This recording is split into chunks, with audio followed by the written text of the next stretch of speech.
Hello guys, welcome to my YouTube channel. ಇವತ್ತು ನಾವು ಹೋಗ್ತಿರೋದು ಎಲ್ಲಿಗೆ ಅಂದರೆ ಬೆಂಗಳೂರಿಂದ 24 ಕಿಲೋಮೀಟರು, ಹಾಗೆ ತುಮಕೂರು ರೋಡ್ನಲ್ಲಿರೋ ನೆಲಮಂಗಲದಿಂದ ಜಸ್ಟ್ 7 ಕಿಲೋಮೀಟರ್ ದೂರದಲ್ಲಿರೋ ವಿಶ್ವಶಾಂತಿ ಆಶ್ರಮಕ್ಕೆ. ಈ ದೇವಸ್ಥಾನದ timings 6:30 AM to 7:30 PM. So ನೀವು ಎಂಟ್ರಿ ಆಗ್ತಾ ಇದ್ದಾಗೇ ಇಲ್ಲಿ ಫಸ್ಟ್ ಕಾಣಿಸೋದೆ ವಿಜಯ ವಿಠಲನ್ ಸ್ಟ್ಯಾಚು. ಅದಕ್ಕೂ ಮುಂಚೆನೇ ಒಂದು ತುಳಸಿ ಕಟ್ಟೆ ಕಾಣಿಸುತ್ತೆ. ಅದು ನೋಡೋಕೆ ಹೇಗಿದೆ ಅಂದರೆ ಒಂದು ಆಮೆ ತುಳಸಿ ಕಟ್ಟೆನ ಎತ್ಕೊಂಡು ಹೋಗೋ ರೀತಿ ಕಾಣಿಸುತ್ತೆ. ಅಷ್ಟು ಚೆನ್ನಾಗಿ ಕಲ್ಲಲ್ಲಿ ನಿರ್ಮಿಸಿರೋದನ್ನು ನಾವಿಲ್ಲಿ ನೋಡ್ಬೋದು.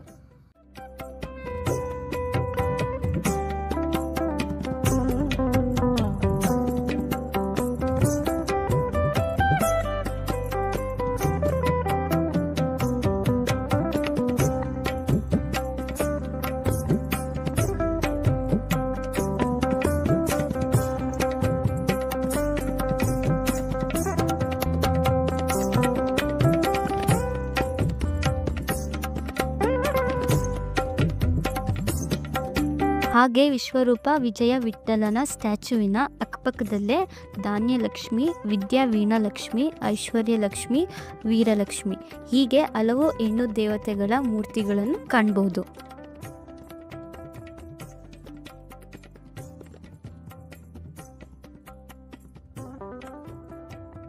ನೀವು ಇಲ್ಲಿವರೆಗೂ ಎಂಟ್ರಿ ಫೀಸ್ ಇಲ್ಲದೆ ನೋಡ್ಬೋದು. ಬಟ್ ಈ ಆಶ್ರಮದ ಐಕಾನ್ ಏನಂದರೆ ಶ್ರೀಕೃಷ್ಣ ಮತ್ತು ಅರ್ಜುನನ ಗೀತೋಪದೇಶದ ರಥ.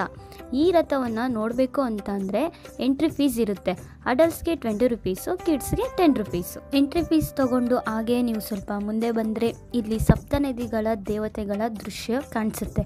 ಇಲ್ಲಿ ಗಂಗಾ ನದಿ, ಯಮುನಾ, ಗೋದಾವರಿ, ಸರಸ್ವತಿ, ನರ್ಮದಾ, ಸಿಂಧು ಮತ್ತು ಕಾವೇರಿ ನದಿಗಳ ದೇವತೆಯರನ್ನು ನೋಡ್ಬೋದು. ನಾನು ಹೇಳಿದೆ ಅಲ್ವಾ, ಈ ದೇವಸ್ಥಾನದ ಐಕಾನ್ ಅಂದ್ರೇ ಗೀತೋಪದೇಶದ ರಥ ಅಂತ. ಅದು ಇದೆ ನೋಡಿ, ಎಷ್ಟು ಸುಂದರವಾಗಿದೆ ರಥ ಅಂತ.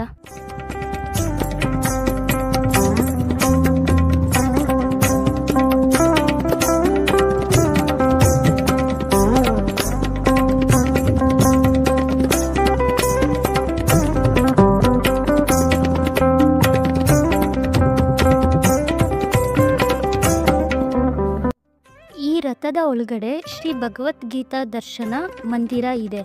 ಈ ಮಂದಿರದ ಒಳಗಡೆ ವಿಶ್ವರೂಪ ಶ್ರೀಕೃಷ್ಣನ ಮಹಾ ಅವತಾರವನ್ನು ನೋಡ್ಬೋದು.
ಹಾಗೆ ಈ ಮಂದಿರದೊಳಗಡೆ ಇನ್ನೊಂದು ಏನಂದರೆ, ಮಹಾಭಾರತದಲ್ಲಿ ಯುದ್ಧ ನಡೆಯೋ ಸಮಯದಲ್ಲಿ ಶ್ರೀಕೃಷ್ಣ ಅರ್ಜುನನಿಗೆ ಹೇಳಿರೋ ಅಷ್ಟು ಗೀತೋಪದೇಶವನ್ನು ನಾವಿಲ್ಲಿ ಮಂದಿರದಲ್ಲಿ ಸುತ್ತಮುತ್ತಲೂ ನೋಡ್ಬೋದು. ಗೋಡೆಗಳ ಮೇಲೆ ಅದನ್ನು ಬರೆದಿರೋದನ್ನು.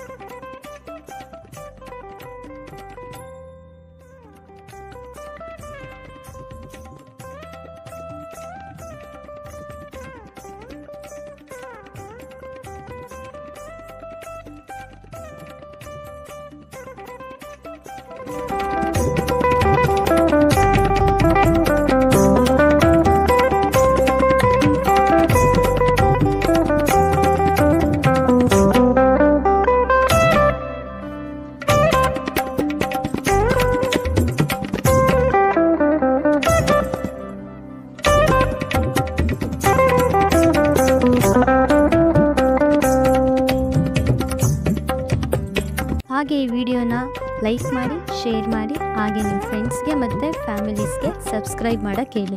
Thank you.